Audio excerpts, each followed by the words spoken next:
Hi folks, this is Sarah from Ready Chapter 1, and I wanted to go over our critique guidelines. We've had so many new people show up to the community, and I wanted to give you a 5-minute, hoping I can do this in 5-minute, rundown of what we expect in our community. This is the tone that we want to set. So really quickly, let's talk about our rules for giving critiques. So pretty straightforward. We need you to start with a positive. So we tend to think of critique as what isn't working, but people also need to know what they're doing right so they can keep doing it. So start with a positive and please be specific. So I liked this is a great place to start, but it is not enough. So you did a fabulous job setting up the tension. I thought your characters were authentic. This bit of dialogue was really funny.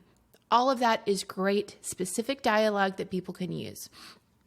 So please start with that. And I'm just going to throw this out there. Y'all, you can always find something positive. I've given critiques long enough, taught enough creative writing workshops. And yes, there are times where you will come across something that needs a lot of work, but you can always find something good to say. And we expect you to do that here. Next, you're going to describe what didn't work. So, what confused you? Where did you lose interest? What was expected? And expected in a way that might be cliched or trite. What we do want you to do is take a little bit more time and analyze your own reaction to it. So, again, sometimes it means you're going to have to go a bit deeper.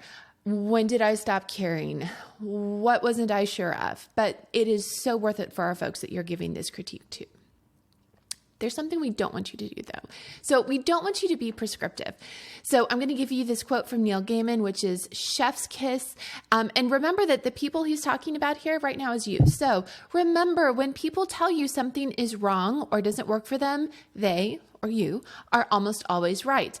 But when they tell you exactly what they think is wrong and how to fix it, they or you are almost always wrong. So again, after teaching creative writing workshops forever, there will be times where I will look at somebody's work and I will think I know exactly how to fix it.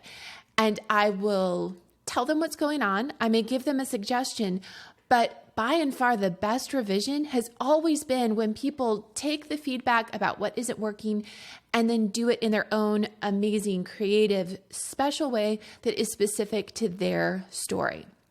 So if you think still, after all of this, that there is a very specific thing that they could do to make it better, rather than being, you should do this, please use language like, have you considered? Or this would help me. If you're able to do that, that will make this a lot more understandable for the folks you're working with. Okay, how to take critique. Not gonna lie, I sometimes take my critiques with tears and chocolate, but this is, you have people who are posting on your work. You are free to interact with them. Now, you don't have to, but you are free to do it. So let's say somebody gives you feedback you are not too enthusiastic about. I don't normally start with don'ts, but I'm starting with a don't. Don't tell them they didn't get it. So if they were a bad match, please just let it go. So I write fantasy. Some folks just don't get fantasy. I am going to do the whole Neil Gaiman thing of, if there was something that was off to them, I'm going to check my work to make sure there wasn't something there, but I'm not going to try to educate them in the genre. I'm just going to let it go.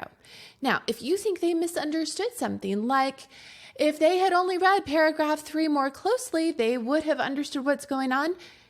Please don't tell them that. We would really like you to go back and examine your writing, because should this story get published, you don't get to sit next to everybody reading that and point to them that they need to fix chapter or really pay attention to chapter 3 or paragraph 4. It's your job to make sure it's there in the first place. So given that, if you would like to ask clarifying questions, what made you think this? What part of what you read made you think that this person was sneaky or unkind or whatever? Go for it. You could even ask, if I did X, Y, and Z, would that help? All perfect things. Please just don't. It's not constructive to tell somebody they misunderstood. So, what if somebody violates these rules? If this is a little thing, I would say let it go. But if you see someone consistently violating these rules, please do go ahead and flag the post. They're not going to know, only the administrators will know. Or if you're not sure, but something feels a little off, please email us at team@readychapter1.com and we will be happy to sort of take a look and see how things are going. It is so important to us that we have a culture that encourages and builds up all our writers, and this is going to help us do that. So thank you so much.